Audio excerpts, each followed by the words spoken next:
அப்போஸ்தலனாகிய பவுல் பிலிப்பியருக்கு எழுதின நிருபம் 4ஆம் அதிகாரம் 1ஆம் வசனம் முதல் 7ஆம் வசனம் வரைக்கும் நாம் வாசிக்க போகிறோம்.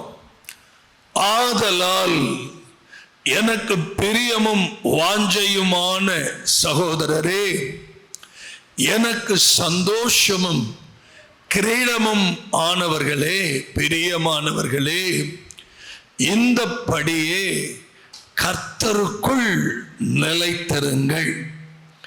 கர்த்தருக்குள் ஒரே சிந்தையாய் இருக்கிற எயோதியாளுக்கும் சிந்திக்கேயாளுக்கும் புத்தி சொல்லுகிறேன்.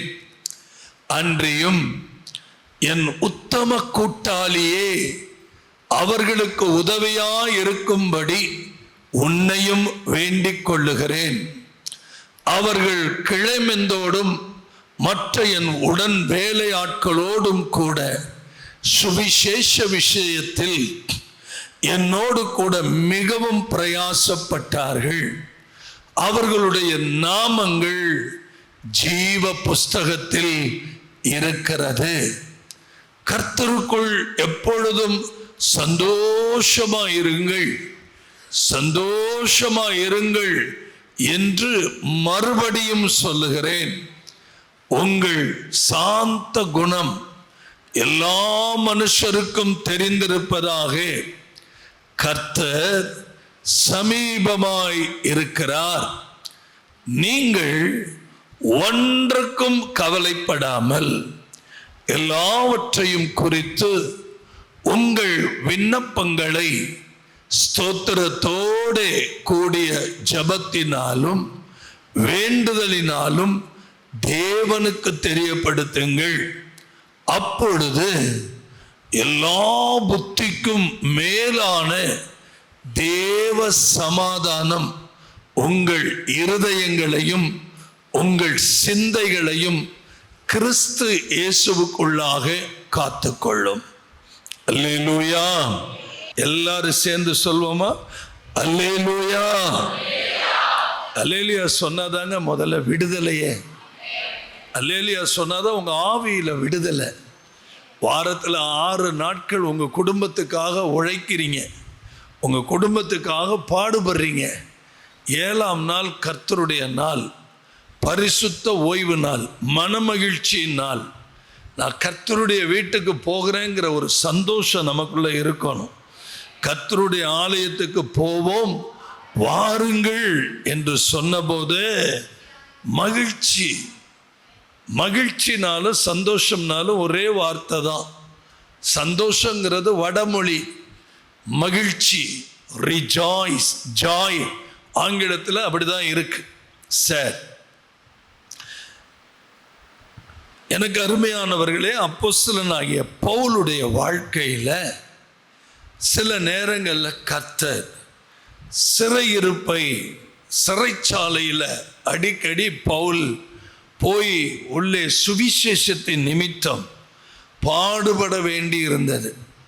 அப்படி சிறைச்சாலைகளில் இருந்த நாட்களில் அப்போஸ்தலனாகிய பவுல் எழுதின நிருபங்கள் எபேசியர், பிலிப்பியர், கொலேசையர், பிலமோன், இந்த நிருபங்களை எல்லாம் அவர் எழுதினார் என்று ஆதார வசனமாக அப்போஸ்தலர் 28ஆம் அதிகாரத்தில் ஆணித்தனமாய் சிறைச்சாலையில் தன்னுடைய அனுபவங்களை சொல்லுகிறார். ஏறக்குறைய 12 நிருபங்களை எழுதின பவுல் சபை பாலாய் போய்விடக்கூடாது, எந்த சபையை பாலாக்கி கொண்டிருந்தாரோ அந்த சபையை ஸ்திரப்படுத்துவதற்காக, அந்த சபையில் இருக்கிற ஆத்துமாக்களை உயிர்ப்பிப்பதற்காக, அந்த சபையில் இருக்கிற ஒவ்வொரு தேவ பிள்ளைகளையும் பலப்படுத்துவதற்காக, கிறிஸ்துவுக்குள் வேரூன்றி நிற்பதற்காக அவர் எடுத்த பிரயாசங்கள் ஏராளம் ஏராளம். அல்லேலூயா. எனக்கு அருமையானவர்களே, விசுவாசிகளுடைய விசுவாசத்தை ஊக்குவிப்பதும் ஸ்திரப்படுத்துவதும் ஆவிக்குரிய வாழ்க்கையை ஊன்ற கட்டுவதும் பவுலுடைய மிகப்பெரிய வேலையாக இருந்தது. அதனால தான் அவர் அடிக்கடி தைரியமாக சொல்வார், கிறிஸ்துவுக்குள் குறைவானதை என்னுடைய சரீரத்தில் நான் என்ன செய்கிறேன், நிறைவேற்றுகிறேன்னு சொல்கிறார். அல்லேலூயா. நல்ல கவனிங்க. சனிக்கிழமை உங்களை நீங்கள் ஆயத்தப்படுத்தணும். முதல் ஆராதனைக்கு தான் நான் போவேன் அப்படின்னு சொன்னால் உங்கள் கண்கள், உங்கள் சரீரம், உங்கள் உடம்பெல்லாம் நீங்கள் சரிப்படுத்தணும். ஒரே ஒரு நிமிஷம் புல்பீட்டில் வந்து நின்று இங்கே உட்காந்துருக்கிறவங்க அத்தனை பேர் முகத்தையும் பாருங்கள். அவ்வளோ வருத்தமாக இருக்குது. பாதி பேர் தூங்கிட்டீங்க, கவனிச்சுக்கிட்டு தான் இருக்கிறேன். இன்னும் ஒரு விஷயம் நல்ல விளைக்கங்க. அப்படி நீங்கள் முதல் ஆராதனையில் அட்டன் பண்ண வேண்டிய அவசியமே இல்லை. 10 பேர் இருந்தால் கூட ஒழுங்காக தெய்வீகமாக கர்த்தருக்கு பயந்து ஆராதனைக்கு வந்தால் போதும். இங்கே வந்து தூங்குறது அது தேவனை துக்கப்படுத்துகிற ஒரு காரியம். தூங்குறதுக்கு உங்கள் வீடு, அந்த வீட்டில் நீங்கள் நல்லா ஒழுங்காக உங்கள் சரீரத்தை பேணி பராமரித்து, இது ஆல் நைட் ப்ரேயர் இல்லை, உங்களுக்காக அரை மணி நேரம் குறைச்சி, அதுவே எனக்கு இன்னைக்கு வரைக்கும் இருதயத்தில் வலி இருக்குது. சில பேர் என்னோட சண்டை போட்டாங்க, ஆராதனை நேரத்தை குறைங்கன்னு. அதை நிமித்தம் அரை மணி நேரம் குறைச்சிருக்கேன். அதுவே நான் ஆண்டவருக்கு செய்த துரோகம்தான். அது அரை மணி நேரம் குறைச்சிருக்கிறேன். இந்த 2.5 மணி நேரம் கர்த்தருடைய பிரசன்னத்தில் நம்ம சந்தோஷமாக இருக்கோம். நான் எவ்வளோ நேரம் தூங்குறேன்னு உங்களுக்கு தெரியுமா? என்னுடைய சகோதரன் இவ்வளவு விளக்கம் உங்களுக்கு கொடுக்க வேண்டிய அவசியம் என்ன தெரியுமா? இந்த சரீரம் அவ்வளவு கரையம் செலுத்தின சரீரம், அவ்வளவு கரையம். இந்த கரையம்லாம் உங்களுக்கு சொன்னால் புரியாது, சொன்னாலும் புரியாது, உங்களுக்கு தனித்தனியாக பேசினாலும் புரியாது. இது ஊழிய அனுபவம், ஆவிக்குரிய அனுபவம் என்பது அது ரொம்ப கடினமான ஒரு பாதை, கடினமான ஒரு பாதை. நீங்கள் நினைக்கிறீங்க உங்களுக்கு கிடைச்சிருக்கிற சுதந்திரம் எப்படிப்பட்ட சுதந்திரம்னா, உலகத்தில் அவ்வளோ பேரை விட்டுட்டு ஆண்டவர் உங்களை உண்மையுள்ளவர்கள் என்று நம்பி கொண்டு வந்து சபையில் உட்கார வச்சிருக்கிறார். உண்மையுள்ளவர்கள்னு நம்பி அப்படிதான் கொண்டாந்து சபையில் உட்கார வச்சிருக்கிறார். உங்களை நம்பிட்டு இருக்கிறார், என்னை நம்பிட்டு இருக்கிறார். அந்த நம்பிக்கைக்கு நம்ம துரோகம் பண்ணிடக்கூடாது. அல்லேலூயா. ஆகவே நல்ல கவனிங்க, எல்லா புத்திக்கும் மேலான ஒரு தேவ சமாதானம் இருதயங்களையும் சிந்தைகளையும் கிறிஸ்து இயேசுவுக்குள்ளாக காத்துக்கொள்ளும். அல்லேலூயா. நல்ல கவனிங்க, கிறிஸ்துவுக்குள் எப்படி நிலைத்திருக்கிறது? கிறிஸ்துவுக்குள் நிலைத்திருக்கிறதுக்கு ஒரு 7 காரியங்களை இதே வசனத்தில், ஒரு பெரிய பிரசங்கம்லாம் இல்லை, 2 ஆராதனையிலும் நான் தான் பேசணும்னு சொல்லி முன்கூட்டியே நான் ஆயத்தப்படுத்தி ஆண்டவரிடத்தில் வார்த்தை கேட்டு தேவ சமூகத்தில் வந்து நான் நிற்கிறேன். ஏன் சபைக்குள்ள 1000 பிரசங்கங்கள் கேட்டாலும் இன்னும் கிறிஸ்துவுக்குள் நிலைத்திருக்க முடியவில்லை? ஏன் நிலைத்திருக்க முடியவில்லை? ஏன் உங்களால் ஆண்டவரை நேசிக்க முடியலை? ஏன் ஆண்டவருக்கு பின்னாடி வர முடியல? அன்னைக்கு சீஷர்கள் எல்லாம் பார்த்து ஒரே ஒரு வார்த்தை தான் சொன்னார், ஃபாலோ மீ. அவ்வளோதானே சொன்னார். அதுக்கு மேலே ஏதாவது சொன்னாரா? என் பின்னே வாருங்கள்னு சொன்னார். வலையை போட்டுட்டு அத்தனை பேரும் என்ன பண்ணாங்க? ஆண்டவருக்கு பின்னாடி வந்தாங்க. ஒரே ஒரு கட்டத்தில் பேதுரு கேட்குறாரு, எல்லாத்தையும் விட்டுட்டு நாங்கள் வந்தோமே, எங்களுக்கு நீர் என்ன செய்ய போகிறீர்? அப்போ தான் ஆண்டவர் சொல்கிறாரு, 12 கோத்திரங்களையும் நியாயம் தீர்க்கிறவர்களாய் தேவனுடைய சிங்காசனத்துக்கு அருகில் தேவனோடு இருக்கிறவர்களாய் நீங்கள் காண்பீர்கள். நம்ம இந்த உலகத்தில் இவ்வளவு பிரயாசம், இவ்வளவு பாடுகள், இவ்வளவு உபத்திரவம், இவ்வளவு வேதனையை தாங்கிக் கொள்வதற்கு ஒரே ஒரு காரணம், இயேசு இந்த உலகத்தை விட்டு போகும்போது ஒரே ஒரு வார்த்தை தான் சொன்னார். ஒரே ஒரு வார்த்தை சொன்னார், உலகத்தில் உங்களுக்கு உபத்திரவம் உண்டு, ஆகிலும் திடன் கொள்ளுங்கள், நான் இந்த உலகத்தை ஜெயித்தேன். சபையில் ஒவ்வொரு ஆராதனையிலும் கொடுக்கிற வார்த்தைகள் உலகத்தை ஜெயிக்கிற வார்த்தைகள், பிசாசை ஜெயிக்கிற வார்த்தைகள், சத்துருவை மேற்கொள்ளுகிற வார்த்தைகள், அந்தகாரத்தை நிர்மூலமாக்குகிற வார்த்தைகள், சாத்தானுடைய தந்திரங்களை எதிர்த்து நிற்கிற வார்த்தைகள். அல்லேலூயா. ஆகவே நீங்க இந்த 2.5 மணி நேரத்தை கர்த்தருக்கு கொடுக்கும்போது ஒரு நாளைக்கு 24 மணி நேரம் நியாயப்படி நீங்க என்ன செய்யணும்? ஒவ்வொரு நாளும் 2 மணி நேரம் 40 நிமிஷம் ஆண்டவருக்கு தசம பாகம் கொடுக்கணும். உங்க ஜெப நேரத்தை ஒதுக்கணும். ஒரு விஷயம் தெரியுமா உங்களுக்கு? நீங்களும் நானும் யார் தெரியுமா? கிறிஸ்துவை பிரதிபலிக்கிறவர்கள். கிறிஸ்துவை பிரதிபலிக்கிற ஒரு பெரிய சேனை. நமக்குள்ளிருந்து கிறிஸ்து வெளிப்படணும். நமக்குள்ளிருந்து கிறிஸ்து ஒவ்வொருவருக்கும் வெளிப்படணும். உங்களை பார்க்கிறவர்கள் இயேசுவை பார்க்க வேண்டும். ஒரு தங்கச்சி சொன்னது சில ஆண்டுகளுக்கு முன்னாடி, ஒரு இயேசுவை அறியாத குடும்பத்தில் பிறந்த மகள், அண்ணே எங்களுக்கு இயேசுவை தெரியாது, ஆனால் உங்களை பார்க்கும் போதெல்லாம் ஒவ்வொரு ஆராதனையிலும் இயேசுவை பார்த்த மாதிரி ஒரு திருப்தி இருக்கும், இயேசுவை பார்த்த மாதிரி ஒரு சந்தோஷம் இருக்கும். வீட்டில் போய் எங்கள் அம்மாட்ட சொல்வேன், நான் இயேசுவை பார்த்துட்டு வந்திருக்கிறேன். ஆமென். இன்னொரு வேடிக்கையான சம்பவம் இருக்கு. ஒரு தகப்பனும் பிள்ளையும் ரோட்டில் என்னை எங்கே பார்த்தாலும் சரி, இதோ இயேசு வந்துட்டார் அப்படிம்பாங்க. அல்லேலூயா. உங்களுடைய இன்டாக்ஸ், உங்களுடைய ஐடென்டிஃபிகேஷன் இயேசுவை வெளியே காண்பிக்கணுங்க. அப்படி காமிச்சிருந்தீங்கன்னா அந்த சபையில் இடமே இருந்திருக்காது. அப்படி காண்பிச்சிருந்த அந்த சபை இடம் தாங்காது. இந்நேரம் ஒரு 5000க்கு மேலே போயிருக்கும். நாம் ஒருவரை ஒருவர் கட்டித்து பட்சிக்கிறவர்களாய் காணப்படுகிறதுனால, முன்னாடி விட்டு பின்னாடி பரியாசம் பண்ணுகிறவர்களாய் இருக்கிறதுனால, அநேக தந்திரங்களை கையாளுகிறதுனால, தனிப்பட்ட ஒரு கூட்டத்தை தனக்குன்னு உண்டாக்குறதுனால, தேவனுடைய சேனையோடு நம்மால் என்ன பண்ண முடியல? இசைந்து போக முடியல. அதனால தான் ஞாயிற்றுக்கிழமை உட்கார்ந்தாலே உங்கள் கண்ணு சொருகுது.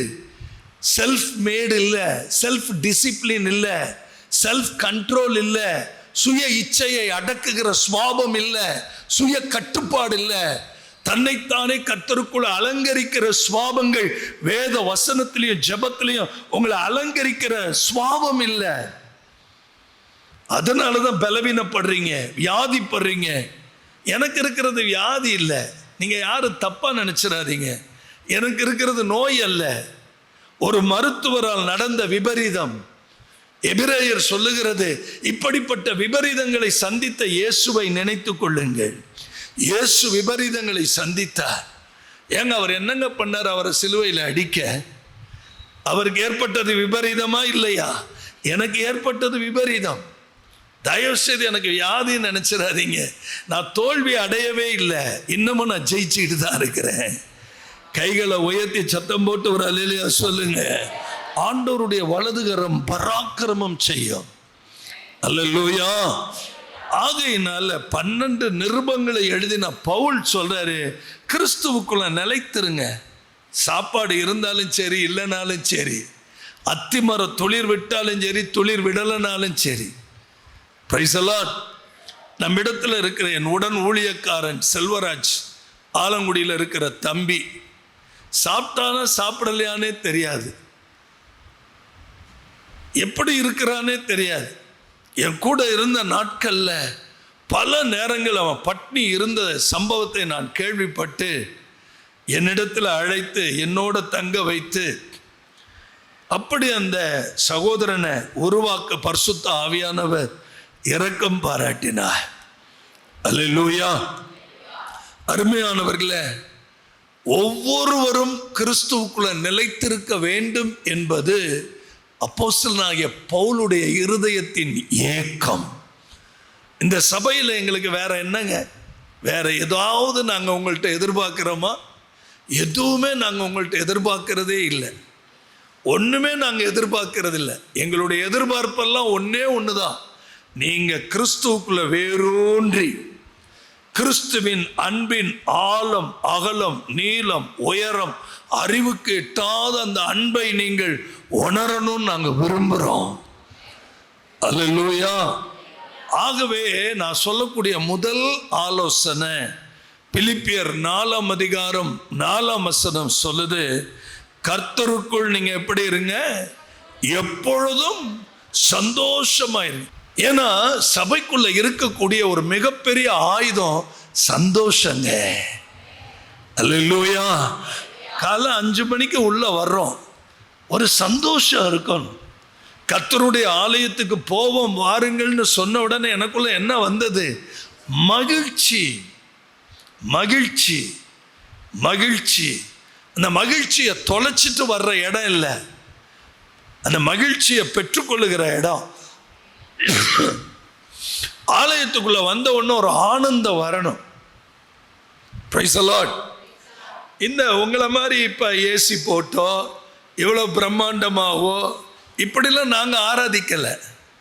நாங்கள் சாதாரண ஒரு பள்ளிக்கூடத்தில் சிமெண்ட் தர கூட இல்லாத இடத்துல, மேடு பள்ளம் நிறைந்த இடத்துல, பிளாக் போர்டுனுடைய சாக் பீஸ் தூசி பறக்கிற இடத்துல, ஃபேன் போடக்கூடாது, அதை தொடக்கூடாது, இதை தொடக்கூடாதுன்னு கட்டுப்பாடு உள்ள இடத்துல ஒரு 1 2 3 பேரை நாங்கள் ஆராதித்தோம். அதை தாண்டி ஒரு வீட்டில் கெஞ்சி கெதறி கூரை போட்டு ஃபேனே இல்லாமல் மைக்கே இல்லாமல் ஆராதித்தோம். 36 வருடங்கள் இந்த வயிறு கம்பேஷன். எல்லா ஊழியர்களும் வயிற்றிலிருந்து பேசுறதில்ல, எல்லா ஊழியர்களும் அடி வயிற்றிலிருந்து பேசுறதில்ல. What is the meaning of El Shaddai? El ஷடாய்னா அர்த்தம் என்னன்னு தெரியுமா? ஒரு தாய் தன் மடியில் வைத்து பாலூட்டுவதற்கு சமம். அடி வயிற்றிலிருந்து வரக்கூடிய வேதனை. அப்படித்தான் 36 ஆண்டுகள் ஊழியம் பண்ணதுனால இந்த அடி வயிறு, இந்த அடி வயிறு இருந்த குடல் கீழே இறங்கிருச்சுன்னு டாக்டர் கண்டுபிடிக்க முடியல. ஆனால் ஒன்றுமே நடக்கலைங்க. எல்லாமே பர்ஃபெக்டாக தான் இருந்திருக்கு, எல்லாமே கரெக்டாக தான் இருந்திருக்கு. என்னுடைய அவசரம், சாத்தானுடைய தந்திரம், விளையாண்டுட்டான், அவ்வளவுதான். ஆனாலும் நம்ம தோல்வி அடையலை, ஒரு ஊழியமும் நின்று போகலை, சாதிச்சுக்கிட்டு தான் இருக்கிறோம். இன்னும் கிளைகளை உருவாக்கிக்கிட்டு தான் இருக்கிறோம். நான் வந்த பிற்பாடு ஒரு 5 கிளைகள் உருவாகிறோம். கைகளை உயர்த்துங்க, இல்லாட்டி ஆமேன் சொல்லுங்க, இல்லாட்டி அல்லேலூயா சொல்லுங்க, இல்லாட்டி சந்தோஷப்படுங்க. ஒரு வெறித்தனமா ஒரு ஆமேனாவது சொல்லுங்க. சபை சபையா இருக்கணும். கர்த்தருக்குள் எப்பொழுது சந்தோஷமா இருங்கள், சந்தோஷமா இருங்கள் என்று நான் மறுபடி பவுலுக்கே இந்த நிலைமை. அவர் பிரசங்கம் பண்ணும்போது இதே மாதிரி தான் இருந்திருக்கும்னு நினைக்கிறேன். அதனால தான் ரிப்பீட் பண்றாரு. தயவு செய்து உங்களை கையெடுத்து கும்பிடுறையா, கொஞ்சமாவது சிரிங்கய்யா. முகத்தில் ஒரு தெளிவு வரட்டும், முகத்தில் ஒரு மகிழ்ச்சி வரட்டும், முகத்தில் ஒரு ஆனந்தம் வரட்டும். Price the Lord.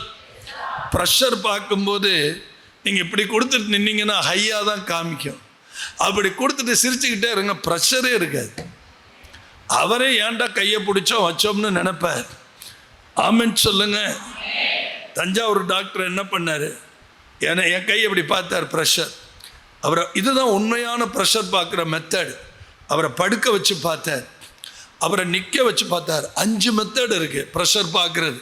சும்மா இப்படி மாற்றிட்டு ப்ரெஷர்னு சொல்லக்கூடாது. 5 முறையும் பார்த்துட்டு ஒரே ஒரு வார்த்தை சொன்னார், பிரதருக்கு ப்ரெஷரே இல்லையே அப்படின்ட்டு. உங்களை பார்த்தா சொல்லணும், ப்ரெஷரே இல்லாத ஆளாக இருக்கணும். நீங்கள் உங்கள் முகம் சிரிக்கணுங்க, சிரித்தாலே உங்கள் குடும்பம் ஆசீர்வதிக்கப்படும். சத்தம் போட்டு ஆமென் சொல்லுங்க. இந்த ஆராதனை முடிஞ்சு வெளியில் போகும்போது அந்த அக்கா ஆலயத்திலேருந்து தானே வர்றாங்க, ஏன் இவ்வளோ கொடூரமாக வர்றாங்கன்னு யாரும் சொல்லக்கூடாது.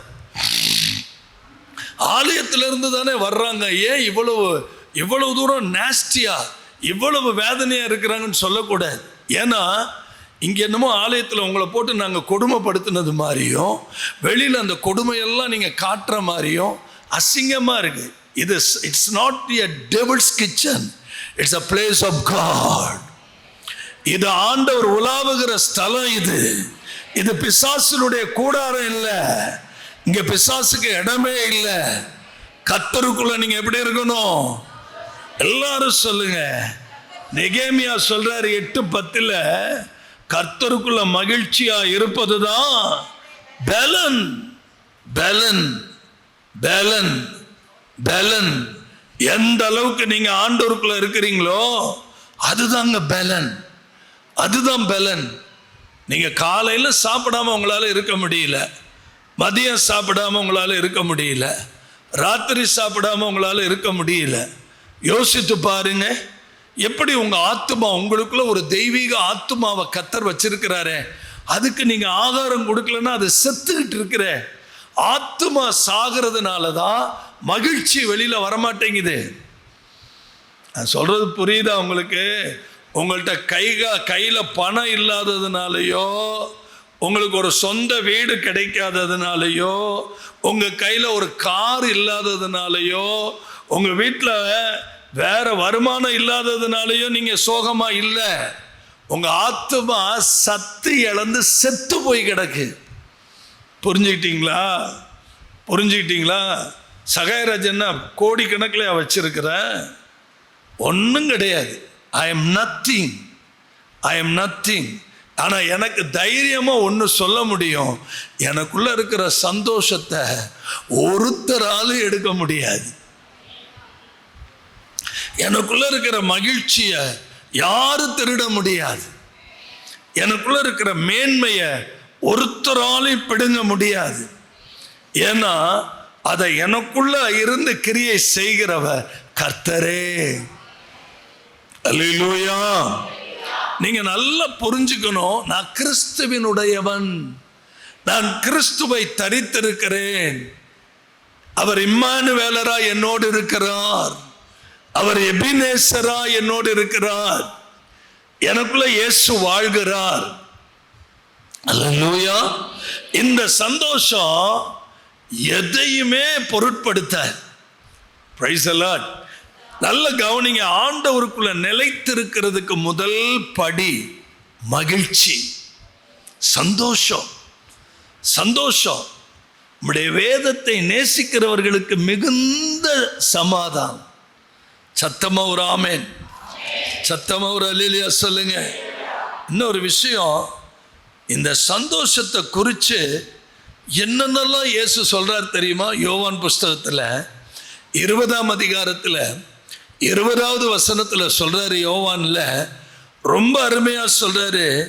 என்ன சொல்றாரு? கர்த்தரை கண்டபோது அவர் இப்படி சொல்லி தம்முடைய கைகளையும் விலாவையும் சீஷர்களுக்கு காண்பிக்கும் போது சீஷர்கள் கர்த்தரை கண்டு சந்தோஷப்பட்டார்கள். அல்லேலூயா சொல்வீங்களா? நெடுநாள் காத்திருக்கிறது இருதயத்தை இழைக்க பண்ணும், விரும்புகிறது வரும்போதோ ஜீவ விருட்சம் போல. உங்க பிள்ளை, உங்க மகன் அந்நிய தேசத்துக்கு போய் 3 வருஷம் ஆச்சு. 3 வருஷம் கழிச்சு வர்றான். வரும்போது விமான நிலையத்தில் போய் நிற்கிறீங்க. எதுக்கு நிற்கிறீங்க? 3 மணி நேரத்துக்கு முன்னாடியே போய் நிற்கிறீங்க. யார் வருகைக்காக போய் நிற்கிறீங்க? என் பிள்ளை, என் பிள்ளை, என் பிள்ளை. அந்த சந்தோஷம் பார்த்த உடனே இப்படி தாங்க ஒவ்வொரு நாளும் இயேசு துடிக்கிறார். என் பிள்ளை என் சமூகத்துக்கு வருவான், இப்போ ஜெபிக்க வருவான், என்கிட்ட பேச வருவான், வேதத்தை படிப்பான், அந்த ஆத்மாவை நான் திடப்படுத்துவேன்னு ஆண்டவர் ஏங்குறாருங்க. அல்லேலூயா, ஆமென். அப்போஸ்தலர் 20:28 என்ன சொல்லுது? அவருடைய சன்னிதானத்தில் சந்தோஷம். இது கர்த்தருடைய சன்னிதானம். ஒரு பாடலையே கர்த்தர் எனக்கு கொடுத்தார். நானும் என்னுடைய மனைவியும் திருமணம் ஆகாதவங்களுக்காக கண்ணீர் விட்டு தினமும் 12 மணியிலிருந்து 1 மணி வரைக்கும் ஆலயத்தில் வந்து முழங்கால் போட்டு ஜெபம் பண்ணுவோம். பிள்ளைகளுக்கு போய் ஸ்கூலில் சாப்பாடு ஊட்டிட்டு வந்து 12லேருந்து 1 மணி வரைக்கும் இங்கே அழுவோம்.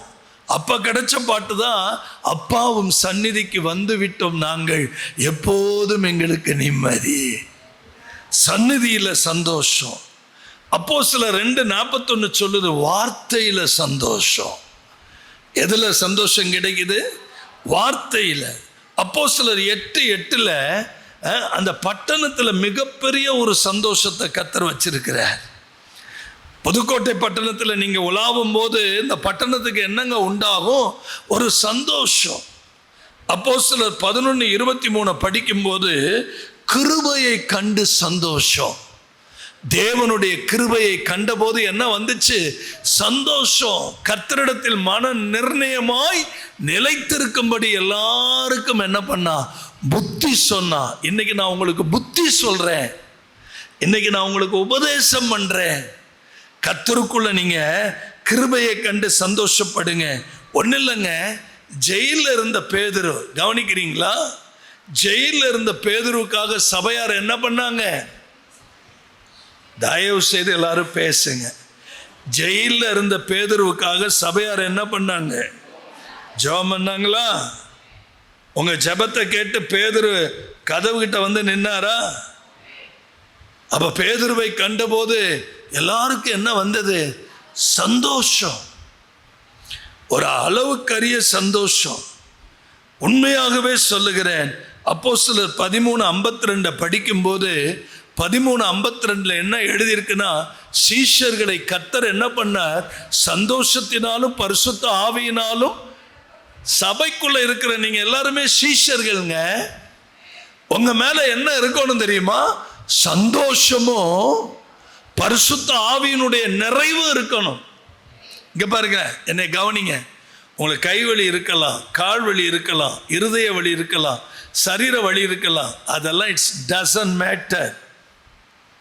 சந்தோஷம் இருந்துட்டா எல்லா வலியும் போயிடும். Praise the Lord.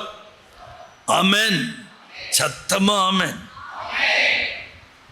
சத்தமா ஆமென். போன முறை நான் மருத்துவமனையில் 13 நாள் சாப்பாடு இல்லை, 13 நாள் நாக்கில் தண்ணி வைக்கல. எவ்வளவு சித்திரவதைப்பட்டிருப்பேன்னு யோசிச்சு பாருங்க. மூக்கில் டியூபு, வாய்க்குள்ள டியூபு, யூரினரி டியூபு, ரைட் சைடில் ஒரு டியூபு விழாவில், லெஃப்ட் சைடில் ட்ரைனேஜுக்கு ஒரு டியூபு லெஃப்ட் சைடில். என்னுடைய ஹோல் பாடியும் எங்கிட்டு திரும்ப முடியாது, அங்கிட்டு திரும்ப முடியாது. பசி, தாகம், அப்படியே சிலுவை. அந்த 13 நாட்கள் அந்த சிலுவை. இன்னைக்கு உங்க முன்னாடி சிங்கம் மாதிரி நின்று பேச வைக்கிறேன். சிலுவை சுமந்தாதான் யூத ராஜ சிங்கத்தினுடைய மேன்மை என்னன்னு தெரியும். அல்லேலூயா. சீஷர்களை கர்த்தர் என்ன பண்ணாரு? சந்தோஷத்தினால் பரிசுத்த ஆவியினால் என்ன செய்தார்? நிரப்பினார். ஒரு விஷயம் தெரியுமா உங்களுக்கு? ரோமர் புஸ்தகத்தில் பவுல் எழுதுறாரு, 14ஆம் அதிகாரத்தில் 17ஆம் வசனத்தில் எழுதுறாரு, தேவனுடைய ராஜ்யம் புசிப்பும் குடிப்பும் அல்ல, அது நீதியும் சமாதானமும் பரிசுத்த ஆவியினால் உண்டாகும். ஒரு சபைக்குள்ள வந்துட்டா உங்களுக்குள்ள என்ன இருக்கணும்? அப்ப சந்தோஷம் இல்லைன்னா என்ன அர்த்தம்? பரிசுத்த ஆவியில நீங்க நிரப்பப்படலைன்னு அர்த்தம். உங்க வீட்டில் குடும்ப ஜெபங்கள் நடக்கலன்னு அர்த்தம். உங்க வீட்டில் தனி ஜெபம் இல்லைன்னு அர்த்தம். உங்களுக்குள்ள தனிப்பட்ட வேத வாசிப்பு இல்லைன்னு அர்த்தம். நீங்க இன்னும் முழுமையா கர்த்தரை தேடலேன்னு அர்த்தம். உங்க இருதயம் இன்னும் கர்த்தரை சார்ந்தே நிக்கலன்னு அர்த்தம். இதுக்கெல்லாம் ஸ்கேனோ எக்ஸ்ரேயோ தேவையில்லை. என் கண்கள் இங்க பார்க்கும்போதே நீங்க என்ன மனநிலையில் இருக்கிறீங்கிறத அப்படியே கிளியரா. நான் பெரிய ப்ராஃபட் இல்லை, ஆனா நான் கர்த்தரோட இருக்கிறவன், நான் தேவனையே நம்பி இருக்கிறவன், நான் தேவனை சார்ந்து இருக்கிறவன். என்னுடைய தொழில் 24 மணி நேரமும் கர்த்தரை சார்ந்து இருக்கிறது. என்னுடைய வேலை I am only dependent upon Lord Jesus Christ. இயேசுவை மாத்திரம் நம்பி வாழ்கிறவன். இயேசுவை மாத்திரம் நம்பி வாழ்வது இந்த உலகத்துல சவாலா இல்லையா? அல்லேலூயா. ஆமென். சில பேருக்கு சொத்து பத்து இருக்கு, சில பேருக்கு பிளாட்டு சேல் பண்றீங்க. 30,000 பிளாட்டை 3 கோடிக்கு விற்கிறீங்க மனசாட்சியே இல்லாம. அந்த பணம் உங்களுக்கு நிலைச்சிரும்னு நீங்க நினைக்கிறீங்க. எப்படி வந்ததோ அப்படி போயிடும்.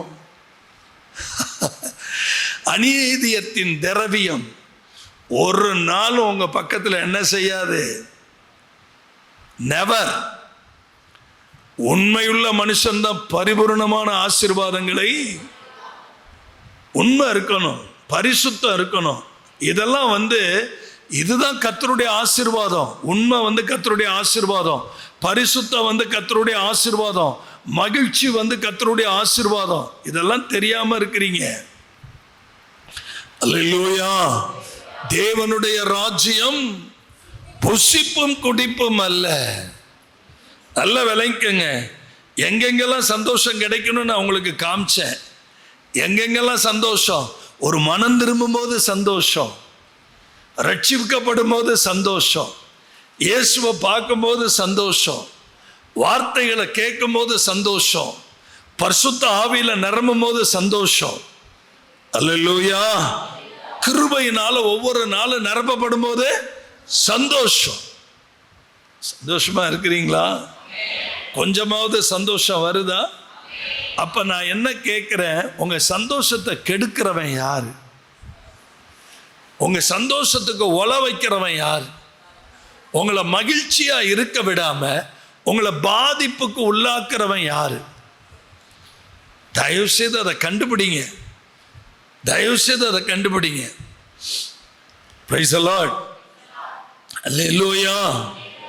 நானும் என் பிள்ளைங்களும் என் குடும்பமும் ஒரு நாள் ஒரு மீமை குடும்ப ஜெபத்தை நாங்கள் மிஸ் பண்ணுறதே இல்லை. எங்கள் குடும்பத்தினுடைய மிகப்பெரிய பலனே அந்த குடும்ப ஜெபந்தான். எனக்கு என்ன சந்தோஷம்னு கேட்டிங்கன்னா, என்னுடைய தனி ஜெபத்தை விட 12 மணி நேரம் 24 மணி நேரம் 48 மணி நேரம் ஜெபத்தை விட குடும்ப ஜெபந்தாங்க ரொம்ப முக்கியம். ஒரு குடும்ப ஜெபந்தாங்க ஒரு வீட்டை கட்டும். அல்லேலூயா. ஏன்னா அந்த குடும்ப ஜெபத்தில் கணவன் சரியில்லைன்னா மனைவி எச்சரிப்பா, மனைவி சரியில்லைன்னா கணவன் எச்சரிப்பா, 2 பேருமே சரியில்லைன்னா பிள்ளைகள் எச்சரிப்பாங்க. இது எங்கள் குடும்பத்தில் உண்மையாய் நடக்கிறது. எங்கள் குடும்பத்தில் எல்லா பிள்ளைகளும் பெரிய பிள்ளைங்கள் ஆயிட்டாங்க. எங்கள் பிள்ளைங்களுக்கு நாங்கள் இன்னைக்கு பயோனியர், முன்னோடிகள். நாங்கள் தவறினால் எங்கள் பிள்ளைகள் உணர்த்துவார்கள், எங்கள் பிள்ளைகள் தவறினால் நாங்கள் உணர்த்துவோம். ஒருவருக்கு ஒருவர் இந்த பகிர்ந்து கொள்ளுதல், இந்த ஜெபம், இந்த மன்றாட்டு, இந்த விண்ணப்பம், இந்த வேண்டுதல், இந்த தெய்வீகம் தாங்க ஒரு குடும்பத்தை மெருகேத்துறது. ஏன் இன்னைக்கு சில குடும்பத்தில் ஒழுக்கம் இல்லை? ஏன் இன்னைக்கு சில குடும்பத்தில் பண்பாடு இல்லை? ஏன் இன்னைக்கு சில குடும்பத்தில் உறவுகளை மதிக்கிறது இல்லை? ஏன் மதிக்கிறது இல்லை? அண்ணனை அண்ணன் கூப்பிட்றதில்ல, தம்பியை தம்பின்னு கூப்பிட்றதில்ல, அக்காவை அக்கான்னு கூப்பிட்றதில்ல, அத்தையை அத்தைன்னு கூப்பிட்றதில்ல, மாமாவை மாமான்னு கூப்பிட்றதில்ல. என்ன பிள்ளைங்க வளர்க்குறோம் இன்னைக்கு? நம்ம என்ன பிள்ளைகளை வளர்க்குறோம்? உங்கள் உறவுகள் எவ்வளோ முக்கியம்னு இப்போ தெரியாது. நீங்கள் கதறுவீங்க ஒரு நாள். தயவு செய்து நான் கர்த்தரோட உங்கள் உறவு ஒழுங்காக இருந்தால் மற்றவர்களோடு உங்கள் உறவு ஒழுங்காக இருக்கும். கைகளை உயர்த்தி சத்தம் போட்டு ஒரு ஆமென் சொல்லுங்க. உங்க உறவு கர்த்தரோட ஒழுங்கா இருக்கணும். அதனாலதான் ஆண்டவர் சொன்னார், முதலாவது உன் தேவனாகிய கர்த்தரை முழு இருதயம், முழு ஆத்துமா, முழு மனதோட அன்பு செய். 2வது நீ உன்னை நேசிக்கிறது போல உன் அயலானை. நல்ல கவனிங்க. இன்னைக்கு நல்ல ஊழியர்களை சமுதாயம் தேடிட்டு இருக்குங்க, தெரியுமா? ஒரு குவாலிட்டியான ஊழியக்காரன் இன்னைக்கு சமுதாயம் தேடுது, தெரியுமா? இன்னைக்கு ஒரு நல்ல தேவ மனிதன் கிடைக்க மாட்டான்னு இன்னைக்கு ஜனங்கள் அங்கலாய்க்கிறாங்க, தெரியுமா? எனக்கு ஏன் வெளியில போகிற இடங்கள்லாம் அவ்வளவு கூட்டம்? நம்ம சபையை மாதிரி 100 மடங்கு கூட்டம் எனக்கு வருது. எப்படி வருது? அந்த தெய்வீகம். ஆண்டவர் சொன்னார், உள்ளூர்ல தாண்டா தீர்க்கதரிசிகளுக்கு மரியாதை கிடையாது. ஆனா உள்ளூரை விட்டு நீங்க வெளியில போயிட்டீங்கன்னா என் கரம் உங்க கூட இருக்கிறத நீங்க பார்க்க முடியும். அல்லேலூயா. தேவனுடைய ராஜ்யம் புசிப்பும் குடிப்பும் அல்ல. நிறைய விஷயங்களை உங்கள்கிட்ட சொன்னேன். 2வது ரொம்ப முக்கியமான ஒரு குறிப்புக்கு வர்றேன். பிலிப்பியர் 4ஆம் அதிகாரம் 5ஆம் வசனத்தை பாருங்க. பிலிப்பியர் 4ஆம் அதிகாரம் 5ஆம் வசனம். உங்கள் சாந்த குணம் எல்லா மனுஷருக்கும் தெரிந்திருப்பதாக கர்த்தர் சமீபமாய் இருக்கிறார். எல்லாரும் அந்த எல்இடியை பார்த்து ஒரே வாயினால சத்தம் போட்டு படிங்க.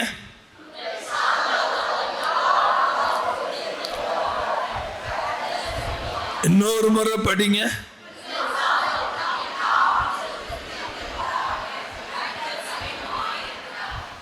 நம்ம போடுற மேக்கப் எல்லாருக்கும் தெரியக்கூடாது. நமக்குள்ள இருக்கிற சாந்த குணம் தான் வெளியில தெரியணும். நம்ம உடுத்திருக்கிற உடை எல்லாருக்கும் தெரியணும்னு உடுத்தக்கூடாது. நமக்குள்ள இருக்கிற சாந்த குணம் தான் வெளியில தெரியணும். அல்லேலூயா. சாந்த குணம் யாருடைய குணம் தெரியுமா? அது கர்த்தராகிய இயேசு கிறிஸ்துவனுடைய குணம். சத்தம் போட்டு சொல்லுங்க. இயேசு கிறிஸ்து தன்னை பத்தி சொல்லும்போது நம்மளை மாதிரி பெரிய இதெல்லாம் சொல்லலை. நான் யார் தெரியுமா?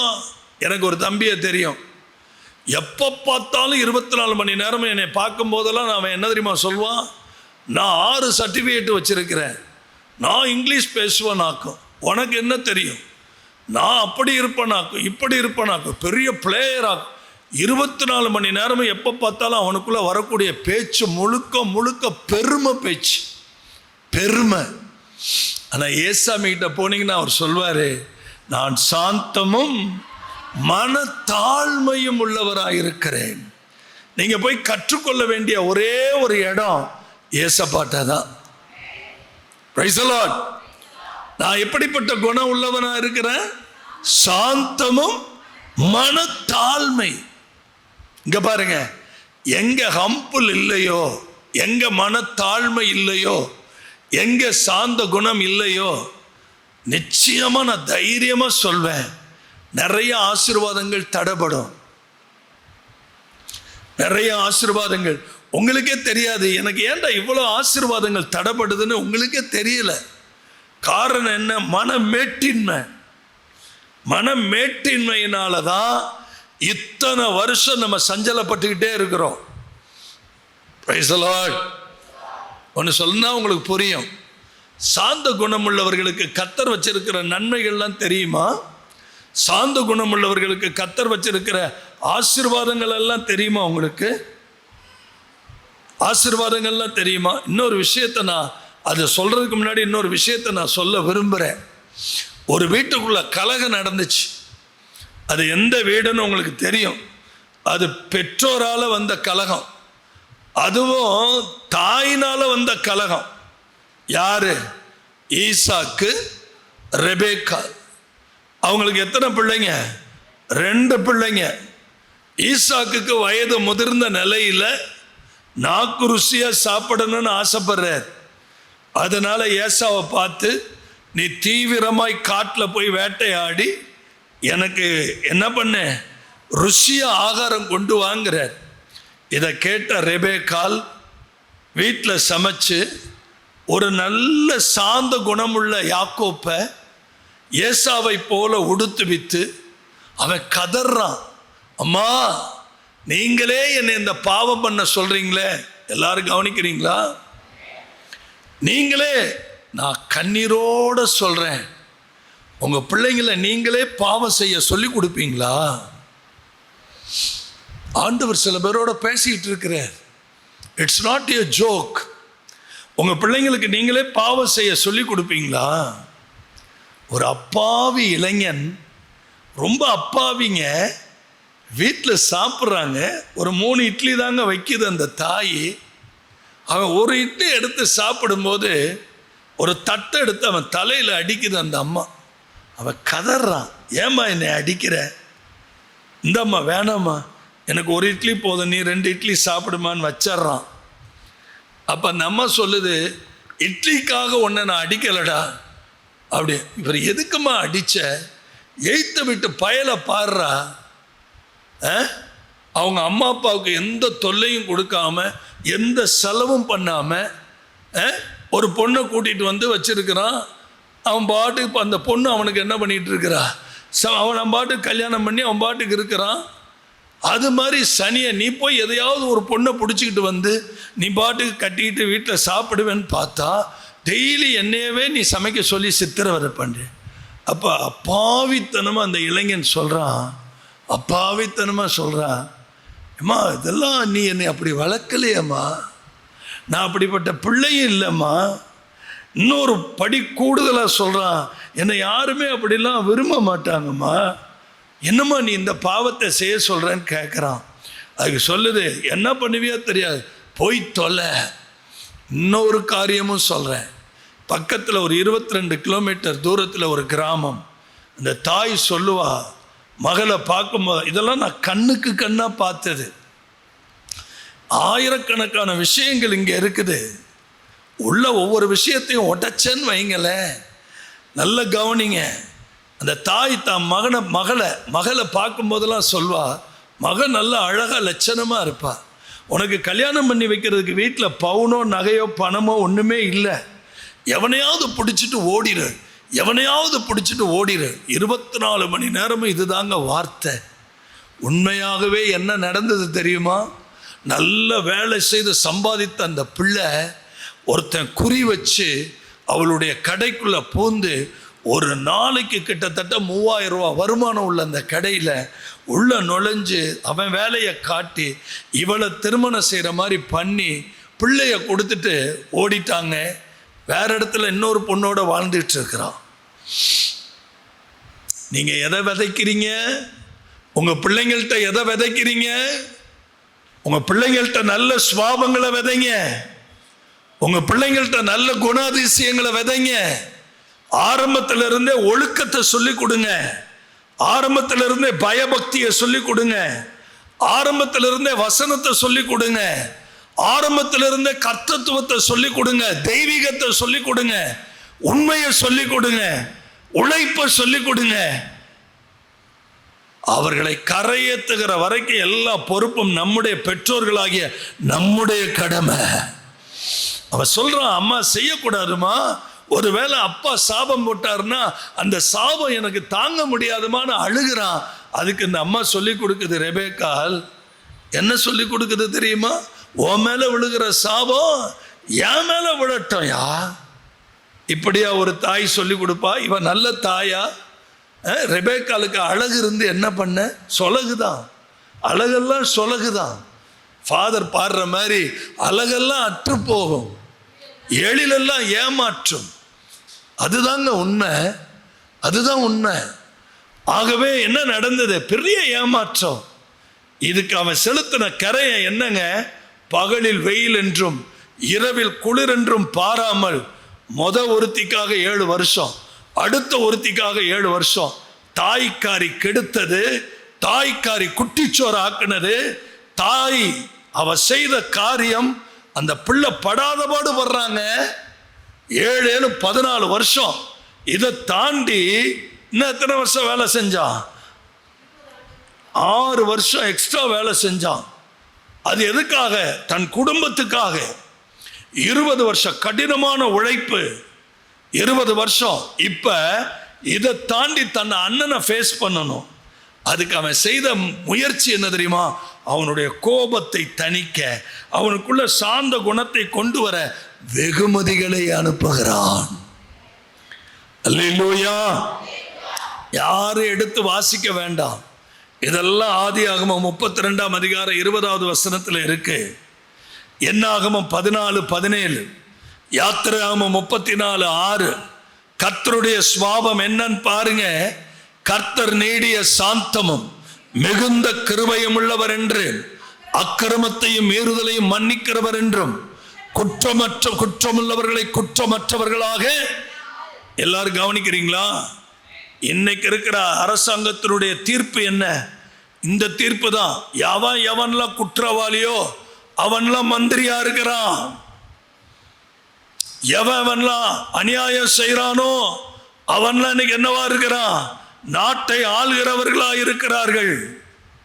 ஆனா வசனம் என்ன சொல்லுது? குற்றமுள்ளவர்களை குற்றமற்றவர்களாக விடாமல் பிதாக்கள் செய்த அக்கிரமத்தை பிள்ளை நீங்க பண்ணிட்டு போயிருவீங்க. நீங்க எதையோ பாவத்தை பண்ணிட்டு போயிருவீங்க. ஆனா உங்க தலைமுறை, உங்க பிள்ளைங்க, உங்க சந்ததி, புதிய ஏற்பாட்டில் என்ன ஆசீர்வாதம் தெரியுமா? நம்ம தாய் தாப்பன், நம்ம முன்னோர்கள் செய்த அக்கிரமம், பாவம், சாபம், இதையெல்லாம் என்னைக்கு நம்ம இயேசுவை ஏற்றுக்கொண்டோமோ அந்த ரத்தம் இந்த சாபங்களையும் இந்த பாவங்களையும் சிலுவையில் அடித்து நம்மை முற்றிலுமாய் கழுவி நம்மை சுத்தமாய் மாற்றி இருக்கிறது. Praise the Lord. 3ஆம் 4ஆம் தலைமுறை மட்டும் விசாரிக்கிற தெய்வம். அல்லேலூயா. அப்ப ஒரு சாந்த குணம் என்ன பாருங்க, சாந்த குணம் இருந்தா என்ன கிடைக்கும் தெரியுமா? முதல்ல பூமியை சுதந்திரிப்பீங்க. சங்கீதம் 37:11, மத்தேயு 5:5 சொல்லுது, சாந்த குணமுள்ளவர்கள் பாக்கியவான்கள், ஏனெனில் அவர்கள் என்ன செய்வாங்க? பூமியை சுதந்திரிக்கிறது மட்டும் இல்ல. சங்கீதம் 37:11 சொல்லுது, மிகுந்த சமாதானத்தினால் மனமகிழ்ச்சியா இருப்பாங்க. சாந்த குணமுள்ளவர்கள்ட்ட எப்பயுமே என்ன இருக்கும்? மகிழ்ச்சி பொங்குங்க, மகிழ்ச்சி பொங்கும். அல்லேலூயா, ஆமென். மத்தியானம் போய் வீட்டில் உட்கார்ந்து இந்த யூடியூப்ல இந்த செய்தியை திரும்ப கேளுங்க, உணர்வடைங்க. வேதம் சொல்லுது, சாந்த குணம் உள்ளவங்களுக்கு என்ன நடக்கும்? சங்கீதம் 45ஆம் சங்கீதம் 4ஆம் வசனம், ஜெயம் உண்டாகும். சங்கீதம் 69:32 என்ன சொல்லுது? சாந்த குணமுள்ளவர்கள் சந்தோஷத்தினால் இருப்பார்கள். சங்கீதம் 147:6 என்ன சொல்லுது? சாந்த குணமுள்ளவர்களை கர்த்தர் உயர்த்துகிறார். நீதிமொழிகள் 14:29 என்ன சொல்லுகிறது? சாந்த குணமுள்ளவர்கள் மகா புத்திமான்களாய் இருப்பார்கள். நீதிமொழிகள் 15:18 என்ன சொல்லுகிறது? சாந்த குணமுள்ளவர்கள் சண்டையை அமர்த்துகிறார்கள். ரோமர் 2:4 என்ன சொல்லுது? சாந்த குணம் ஒரு ஐஸ்வர்யம். யாக்கோப்பு 3:13 என்ன சொல்லுது? சாந்த குணம் ஞானத்துக்கு வழி திறக்கிறது. 1 பேதுரு 3:4 என்ன சொல்லுது? இந்த சாந்த குணம் தாங்க ஒவ்வொரு தேவனுடைய பிள்ளைகளுக்கும் அலங்கரிப்பா இருக்கிறது. இந்த பிரசங்கத்தினுடைய மதிப்பு என்னன்னு நீங்க வீட்டில் போய் உட்கார்ந்து அத்தனை பேரும் இந்த யூடியூப் சேனலை ஓபன் பண்ணி பார்க்கணும். பிரைஸ் தி லார்ட், அல்லேலூயா. கர்த்தருடைய பரிசுத்த நாமம் மகிமைப்படும். கடைசியா நான் முடிக்க போறேன். கவலைப்படாதிருங்கள். பிலிப்பியர் 4ஆம் அதிகாரம் 6ஆம் வசனம் சொல்லுது. Price the Lord. பிலிப்பியர் 4:6 என்ன சொல்லுது? நீங்கள் ஒன்னுக்கு கவலைப்படாமல் எல்லாவற்றையும் குறித்து உங்கள் விண்ணப்பங்களை ஸ்தோத்திரத்தோடு கூடிய ஜெபத்தினாலும் வேண்டுதலினாலும், எல்லாரும் நோட் பண்ணிக்கங்க, என்ன பாருங்க, கவலைக்கு மிகப்பெரிய ஒரு அருமருந்து கர்த்தர் வச்சிருக்கிற அருமருந்து ஸ்தோத்திரம். கவலைக்கு கர்த்தர் வச்சிருக்கிற ஒரு பெரிய அருமருந்து என்னது? ஸ்தோத்திரம். நீங்க எவ்வளவு தூரத்துக்கு கர்த்தரை ஸ்தோத்தரிக்கிறீங்களோ, கவலை அக்கு வேற ஆணி வேற புட்டுக்கிட்டு போயிடும். Praise the Lord. இப்ப இங்க பாருங்களேன், எதுக்காக நம்ம கவலைப்படுறோம்? உடைக்காக கவலைப்படுறோம். நல்ல ட்ரெஸ் வேணும்னு கவலைப்படுறோம். வேற எதுக்கு கவலைப்படுறோம்? உணவுக்காக கவலைப்படுறோம். வேற எதுக்காக கவலைப்படுறோம்? என் பிள்ளைய நான் எப்படி கட்டி கொடுப்பனோ, என் பிள்ளைக்கு நல்ல வரன் கிடைக்குமோ கிடைக்காதோ, வேற எதுக்கு கவலைப்படுறோம்? இதெல்லாம் இயேசு ரொம்ப அழகா ஸ்டெப்பா சொன்னார். அப்படியே படிப்போமா? ஸ்டெப்பா படிப்போமா? மத்தேயு 6:25 அங்க என்ன சொல்றார் பாருங்க. மத்தேயு 6:20, எண்ணத்தை உண்போம், எண்ணத்தை குடிப்போம் என்று உங்கள் ஜீவனுக்காகவும். நல்ல கவனிங்க, சாப்பிட்றத பத்தியே கவலைப்படுற ஆட்கள்லாம் இருக்கு. ராத்திரி என்ன சாப்பிடுவோம், நாளைக்கு என்ன சாப்பிடுவோம். 40 வயசாயிருச்சா, கழுத சாப்பாட்டு கவலையை விட்டுறணும். எது கிடைச்சா பரவாயில்ல, ஸ்தோத்திரத்தோட போயிடணும். எதை உண்போம், எதை குடிப்போம், ஜீவனுக்காக என்னத்தை உடுப்போம், சரீரத்துக்காக என்ன பண்ணாதீங்க, கவலைப்படாதீங்க. இதெல்லாம் தேவைன்னு ஆண்டவருக்கு தெரியும். 27 பாருங்க. 27, கவலைப்படுகிறதினால் உங்களில் எவன் தன் சரீர அளவோடு ஒரு முழத்தை கூட்டுவான். எல்லாரும் கவனிப்பீங்க நான் நம்புறேன். நீங்க எவ்வளவு வேணாலும் கவலைப்படுங்க. கவலைப்படுறது டோட்டல் நஷ்டம். கவலை இல்லாம இருக்கணும் தான் தேவன் விரும்புறார். 28 பாருங்க. உடைக்காகவும் நீங்கள் கவலைப்படுகிறது என்ன? ஐயோ, எப்ப பார்த்தாலும் அந்த ட்ரெஸ் போடணும், இந்த ட்ரெஸ் போடணும், அப்படி போடணும், இப்படி போடணும். ஏங்க, ஒரு ரோஜா செடி வைக்கிறீங்க, அதுல இருந்து முளைக்கிற ரோஸ் எவ்வளவு அழகா இருக்கு, எவ்வளவு அழகா இருக்கு. உங்களை என்னை கர்த்தர் டெய்லி அழகு பார்க்கிறார் தெரியுமா? ஆமென். ஏங்க நீங்க யாருக்கு அழகா இருக்கணும்? ஒரு மனைவி ஒரு புருஷனுக்கு அழகா இருக்கணும், ஒரு புருஷன் மனைவிக்கு அழகா இருக்கணும். இதை தாண்டி நீ ஊருக்கெல்லாம் அழகா இருக்கணும்னு நினைச்சீன்னா நீ ரோட்ல அலையணும், பிச்சைக்காரனா அலையணும். அல்லேலூயா. உடைக்காகவும் நீங்கள் கவலைப்படுகிறது. காட்டு புஷ்பங்கள் எப்படி வளர்கிறது என்று கவனித்து பாருங்கள். இதுக்கு மேல ஒரு விளக்கம் கொடுக்க முடியுமா? அவைகள் உழைக்கிறதும் இல்லை, நூற்கிறதும் இல்லை. நீங்க உழைக்கிறீங்க, வேலை செய்றீங்க, உங்களை அவர் அழகு பார்க்க மாட்டாரா? அடுத்த வசனம் பாருங்க. என்றாலும் சாலமோன் முதலாய் தன் சர்வ மகிமையிலும் அவைகளில் ஒன்றை போல் ஆகிலும் நேரம் 31க்கு போயிருங்க. 31க்கு போயிருங்க. ஆகையால் எண்ணத்தை குடிப்போம், எப்ப பார்த்தாலும் உண்போம், ராத்திரி என்ன சாப்பிடுறது, நாளை காலையில் என்ன இதெல்லாம் ஒரு கவலையாங்க. டெய்லி இந்த பெண்கள் காலையில் எந்திரிச்சு பாத்திரம் வளர்க்கும் போது இன்னைக்கு என்ன குழம்பு வைக்கிறது, இன்னைக்கு என்ன கூட்டு வைக்கிறது. கருமையா, கர்மம் பிடிச்ச வாழ்க்கை, கேவலமான வாழ்க்கை, அருவருப்பான வாழ்க்கை. ஏங்க இதுக்கெல்லாம் ஒரு மனுஷி கவலைப்படுவாளா? இன்னைக்கு என்ன குழம்பு வைக்கிறதுனே தெரியலன்னு குழம்பிக்கிட்டு இருக்கிறீங்களே. 1000 ஸ்தோத்திரம் போட்டிருந்தீங்கன்னா என்ன குழம்பு வைக்கணும்னு உங்க குழப்பத்தெல்லாம் எடுத்து போட்டிருப்பார். அல்லேலூயா சொல்லுங்க. எண்ணத்தை உண்போம், எண்ணத்தை குடிப்போம், எண்ணத்தை உடைப்போம் என்று என்ன பண்ணாதீங்க, இதுக்கெல்லாம் ஒரு கவலையா?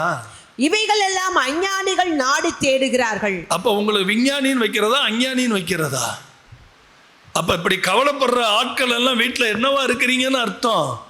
நான் சொல்லல, இயேசு சொல்றாரு. இவ்வளவு அஞ்ஞானிகளை கொண்டு வந்து சபைக்குள்ள வச்சுக்கிட்டு என் உயிர் போகுதுங்கிறார் கர்த்தர். இவ்வளவு அஞ்ஞானிகளை கொண்டாந்து சபைக்குள்ள வச்சுக்கிட்டு என் உயிர் போகுதுங்கிறார் கர்த்தர். என் உயிர் போகுது, ஏற்கனவே நான் உயிரை கொடுத்துட்டேன். இத்தனை அஞ்ஞானிகள் இருந்தால் சபை எப்படி வளரும்? இவ்வளவு அஞ்ஞானிகள் இருந்தால் சபை எப்படி மேன்மைப்படும்? எனக்கு தெரியும். நிறைய குடும்பத்தில் ஜெபமே கிடையாது, நிறைய குடும்பத்தில் கணவன் மனைவி கிட்ட ஒழுக்கமே கிடையாது, நிறைய குடும்பத்தில் கணவன் மனைவி பைபிள் படிக்கிறதே கிடையாது. ஏதோ கடமைக்கு கேட்டால் நீங்கள் சொல்லுவீங்க, அது இருக்கு இது இருக்கு பிள்ளை இருக்கு. என்ன நாங்களாம் பிள்ளை பக்காமையாக வந்தோம்? அதான் சபையில் பிள்ளை பெற்ற பாஸ்டர்களை கத்தர் போட்டு வச்சிருக்கிறார். அதனால தான் எங்களுக்கெல்லாம் பிள்ளைக்குட்டி சாமியார்கள்னு சொல்கிறாங்க. கையை உயர்த்தி ஒரு ஆமென் சொல்லுங்க. நாங்கள் எல்லாத்தையும் கடந்து வந்திருக்கிறோம். எங்களெல்லாம் நீங்கள் ஏமாற்றி பிரயோஜனமே இல்லை. கர்த்தரை ஏமாத்துறதுக்கு சமம். அல்லேலூயா. இவைகளை எல்லாம் யார் நாடி தேடுகிறார்கள்? அஞ்ஞானி. அஞ்ஞானி, அஞ்ஞானி. 34 வசனத்தை பாருங்க. ஆகையால் கவலைப்படாதிருங்கள், நாளைய தினம் தன்னுடையவைகளுக்காக கவலைப்படும். என் பிள்ளை எங்க கட்டி கொடுக்கிறது, அது ஏன் உனக்கு கவலை? ஸ்தோத்திரம் பண்ணு. உங்க பிள்ளையினுடைய பேரை சொல்லி ஸ்தோத்திரம் பண்ணு. அல்லேலூயா சொல்லுங்க. ஒரு கடையை ஆரம்பிச்சுக்கிட்டு, எதையாவது ஒரு கடையை ஆரம்பிச்சுக்கிட்டு ஞாயிற்றுக்கிழமை ஆராதனைக்கு கூட வராம நீ கடையில் உட்காந்துருந்தீங்கன்னா அந்த கடை திவாலாவாயிரும். அப்ப என்ன செய்ய? ஆரம்பிச்ச கடையை எவனாவது வேலைக்காரனை போட்டு சோத்திரம் பண்ணு, உனக்கு படியை கூட கொடுப்பார். ஆனா நீ பொய் சொல்லி ஆராதனை அலட்சியம் பண்ணி கடையை திறந்துட்டு உட்காந்தீங்கன்னா 100% திவாலாகும், வருமானமே வராது. ஏன்னா நீங்க யாரை ஏமாத்திட்டு இருக்கிறீங்க? கர்த்தரை ஏமாத்திட்டு இருக்கிறீங்க. கர்த்தரை ஏமாத்திட்டு இருக்கீங்க. நிறைய பேர் மொதல் ஆராதனைக்கு வர்றதில்லை, 2வது ஆராதனைக்கு வர்றதில்லை, சாயந்தரம் ஸ்டெயிலா 1 மணி நேரம் இல்லை அதுக்கு வர்றது. வந்துட்டு பாஸ்டரை பார்க்க வேண்டிய அவசியம் இல்லைல்ல, பாஸ்டர் கண்ணில் பட வேண்டிய. இவங்கெல்லாம் என்ன செய்கிறாங்க? தன்னைத்தானே வஞ்சித்து தன்னைத்தானே ஏமாற்றி கொள்ளுகிறவர்கள். மாலை ஆராதனை ஆரம்பித்தது எதனால? மாலை ஆராதனை விடுதலைக்காக, சுகத்துக்காக, நோய்வாய்ப்பட்டவங்களுக்காக ஏற்படுத்தின ஆராதனை. சத்தமா ஒரு ஆமென். ஒன்று தெரியுமா உங்களுக்கு? உலக கவலை, இந்த பிரபஞ்சத்தின் மேலே உள்ள கவலை, இந்த கவலையே நமக்கு இருந்துச்சுன்னா நம்ம முன்னேறவே முடியாது. மத்தேயு 13:22 என்ன சொல்லுது? மத்தேயு 13:22 முள்ளுள்ள இடங்களில் விதைக்கப்பட்டவர்கள் எப்படி இருப்பாங்க? வசனத்தை கேட்கிறவர்களா இருந்து உலக கவலையும் ஐஸ்வர்யத்தின் மயக்கமும் நெருக்கி போடுகிறது. பணம் மயக்கம், பணம் சம்பாதிக்கணும், பணம் பணம் பணம் பணம் பணம். கடவுள் கொடுக்கிற பணத்தை கடவுளுக்கு கொடுக்கறதும் கிடையாது. எப்போ பார்த்தாலும் ஐஸ்வர்யத்தில் ஒரு மயக்கம், உலக கவலை.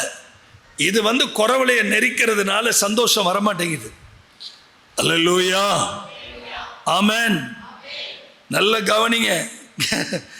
நீங்கள் எனக்கு ஆராதனைக்கு வீட்டுக்கு லேட்டாக தான் போகணும், சீக்கிரம் போயிட முடியாது. கப்பலில் பயங்கர புயல் அடிக்குது. ஐயோ அம்மான்னு கத்துறானுங்க. யாரு? சீஷர்கள். கத்துறானு. இதில் கத்துனது கூட பிரச்சனை கிடையாதுங்க. இவரை போட்டு பாடாப்படுத்தி, அவர் கப்பலில் தான் இருக்கிறார், அயர்ந்த நித்திரையில் இருக்கிறார். அவரை பாடாப்படுத்தி எழுப்பி விட்டு, நாங்கள் இவ்வளவு வேதனைப்படுறோமே, உமக்கு கவலை இல்லையான்னு கேட்குறாங்க. இவங்க ஆவியை எங்கே ஒட்டி விடலாமான்னு பார்க்குறாங்க. நாங்கள் இவ்வளவு போராடிட்டு இருக்கிறோமே, யாரை பார்த்து எந்த கேள்வி கேட்குறானுங்க? அது ரொம்ப வேடிக்கையாக இருக்கும். மார்க் சுவிசேஷம் 4ஆம் அதிகாரத்தில் 38வது வசனத்தை பாருங்க. மார்க் எழுதின சுவிசேஷம், கப்பலின் பின்னணியத்தில் அவர்கள் தலையணை வைத்து நித்திரையாயிருந்தார். தலைவாணி வச்சு படுத்திருக்கிறார் ஏசப்பா. அவர்கள் அவரை எழுப்பி, எங்க பாருங்க, கவனிக்கணும், போட்டு அவரை படாத பாடுபடுத்தி எழுப்பி, போதகரே, நாங்கள் மடிந்து போகிறது உமக்கு கவலை இல்லையா என்றார்கள். எதுக்குடா கவலை? எதுக்கு கவலை? நான் இருக்கும்போது நீங்க சாவீங்களாடா? கைத்தட்டுங்க, சத்தம் போட்டு ஒரு ஆமென் சொல்லுங்க. நான் இருக்கும்போது நீங்க சாவீங்களா? ஆப்ரேஷன் தியேட்டர் கொண்டு போகும்போதும் சரி, வெளியில் வரும்போதும் சரி, அதுக்கப்புறம் நடந்த ஆப்ரேஷன்லேயும் சரி, என் மனைவி ஒரு வார்த்தை சொல்லுவாங்க, எபி அப்பாவுக்கு மன வலிமையும் மன தைரியம். இந்த வெயிலில் எத்தனை முறை குத்திருப்பாங்க, சிலுவையை தான் பார்த்தேன். ஒவ்வொரு நரம்புலையும் எத்தனை முறை குத்திருப்பாங்க. ஒவ்வொரு நாளும் எனக்கு ஏற்றப்பட்ட ஆன்டிபயோட்டிக் 13 நாட்கள் ஒவ்வொரு நரம்பையாக குத்தி குத்தி குத்தி குத்தி குத்தி ஒவ்வொரு குத்தும் விழுகும்போது நான் உணர்வேன், அழவே மாட்டேன், அந்த சிலுவையை தான் பார்ப்பேன். கப்பலின் பின்னணியத்தில் உட்காந்து அவரை போட்டு அடித்து எழுப்பி, நாங்கள் சாக போகிறோமே, கவலை இல்லையா? எல்லாரும் கவனிக்கிறீங்களா? இது இவங்க படுத்தின பாடு. யாரு? சீஷர்கள். மார்த்தாள் வீட்டுக்கு போறாரு, அவர் ஒண்ணுமே கேட்கல. இந்த அம்மா காப்பி போடுறதும், அதை பண்றதும், இதை பண்றதும், சாதம் வடிக்கிறதும், அதை பண்றது எல்லாம் ஏகப்பட்ட வேலை பண்ணிட்டு இருக்கு அந்த அம்மா. மரியாள் போய் ஆண்டவர் பாதத்தில் உட்கார்ந்துருச்சு. சரி, அத்தோட விட வேண்டியதானே. வேகமா ஆண்டவரே, என்னைய தனியா அவ விட்டுட்டு உங்க பாதத்தில் உட்கார்ந்து இருக்கிறத குறித்து உமக்கு கவலை இல்லை? என்னங்கடா நினைச்சிட்டு இருக்கிறீங்க? ஒரு ஊழியக்காரனை பார்த்தா அவ்வளவு உங்களுக்கு இலக்காரமா போச்சா? என்னை விட்டுட்டு இப்படி உட்கார்ந்து இருக்கிறியே, யார்கிட்ட உட்கார்ந்து இருக்கிற? யாரை பார்த்து கேட்குறா அந்த பொம்பளை? ஏசப்பாவை பார்த்து கேட்குறா. உமக்கு கவலை இல்லையா? என் தங்கச்சி இப்படி உட்கார்ந்து இருக்கிறாளே, உமக்கு ஏமா, உன் தங்கச்சி நல்ல பங்கை தெரிந்தெடுத்திருக்கிறா, நீ அடுப்படியில கடந்து சாகு. அல்லேலூயா. உனக்கு அடுப்படி 24 மணி நேரமும் உனக்கு தெரிஞ்சதெல்லாம் இதுதான் அடுப்படி. ஏதோ வேலை செஞ்சோம், சமைச்சோம், குழம்பு வச்சோம், முடித்தோம், அடுப்படியை போட்டு பைபிள் படித்தோம், ஜெபிச்சோன்னா நீ மரியாள் கேரக்டர் வரும். 24 மணி நேரமும் அடுப்படியும் சட்டியும் நோண்டிக்கிட்டே இருந்தீன்னா அங்கே கடை. அல்லேலூயா. சத்தம் வரலையே, சத்தம் வரலையே. இதுவே ஒரு 5000 பேர் மத்தியில் பிரசங்கம் பண்ணியிருந்தா மார்பில் அடித்து கத்தட்ட ஒப்பு கொடுத்துருப்பாங்க. யாரை பார்த்து யார் கேட்குற கேள்வி? உமக்கு கவலை இல்லையா? ஏங்க, அவர் கவலைப்படுற தெய்வமா? எங்கே கவலை வரணும் தெரியுமா? சபையை குறித்த கவலை தான் பவுலை போட்டு கொன்னுச்சு. இப்படி இருக்கிறாங்களே, ஜெபிக்க மாட்டேங்கிறாங்களே, பைபிள் படிக்க மாட்டேங்கிறாங்களே, ஆராதனைக்கு இஷ்டம் போல வர்றாங்களே, குடும்ப ஜெபம் இல்லையே. சபையை குறித்த கவலை, சபையை குறித்த கவலை, ரட்சிப்பை குறித்த கவலை. நமக்கு என்னங்க உலக கவலை முக்கியமா? வேதம் சொல்லுது 1 கொரிந்தியர் 7:33, 1 கொரிந்தியர் 7:33 உலக கவலையை பற்றி எழுதியிருக்கு. 1 கொரிந்தியர் 7:32 கர்த்தருக்குரிய கவலையை குறித்து எழுதியிருக்குது. வலது கையை உயர்த்தி ஒரு அல்லேலூயா சொல்லுங்க.